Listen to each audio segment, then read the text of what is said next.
বড়খোলার হারাং নদীর উপরে থাকা গুরুত্বপূর্ণ গ্রামীণ সেতুটি ভাঙনের মুখে।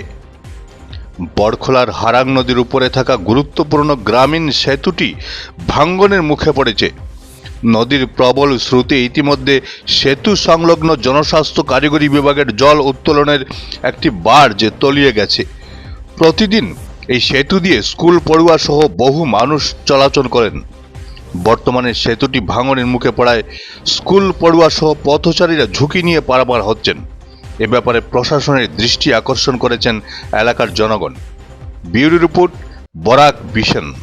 তো এই ব্রিজে আসা যাওয়া করেন মানুষও প্রায় 500 পরিমাণ 400 পরিমাণ ওরকম মানুষ আওয়া যাওয়ার। ব্রিজের মূলত কোনো ধরনের এপ্রুভ দেওয়া হয় নাই। সাইটের এপ্রুভ না দেওয়ার কারণে ব্রিজে যখন গুলায় তখন ব্রিজটা এরকম হিলা নেলা করে। সিঙ্গুল মানুষ যাওয়ার সময় ব্রিজটা হিলতে থাকে। যে কোনো টাইমে ব্রিজে যে আরাং নদীর যে স্রোত যেটা পাগলের মতন স্রোত আয় বৃষ্টি দেওয়ার কারণে যে কোনো সময় ব্রিজটা ভাঙ্গিবার আশঙ্কা আছে।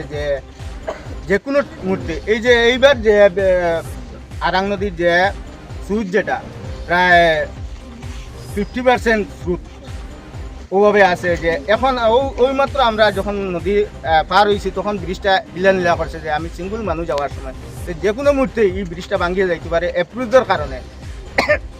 এই কারণে আমরা এই যে ডিপার্টমেন্ট যারা আছেন তার কাছে করলো আবেদন জানাই আর যে কোনো মুহূর্তে আমরা ব্রিজের দুই সাইডের এপ্রুভটা দেওয়ার লাগি আমার ডিসি মহোদয়ের কাছে আমরা জানাই আর যে কোনো সময় আমরা এই ব্রিজটা ভাঙ্গিয়ে যাইতে পারে। তাই আমরা অনুরোধ জানাই যে কোনো মুহূর্তে আপনার যে কর্তৃপক্ষ ব্রিজের আছেন তাদের মাধ্যমে বা ইঞ্জিনিয়ার আছেন তাদের মাধ্যমে আমাদের ব্রিজগুলো ইনকোয়ারি করি সাইটে যে এপ্রুভ দেওয়ার লাগে আমরা। আমি ক্লাস 9-এ পড়ি।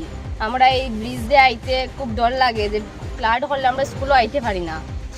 আইতে আমরা মানে ব্রিজে বেশি নাড়াচাড়া করে আইতে আমরা ডর লাগে আর ছাত্ররাও স্কুল আইতে পারে না।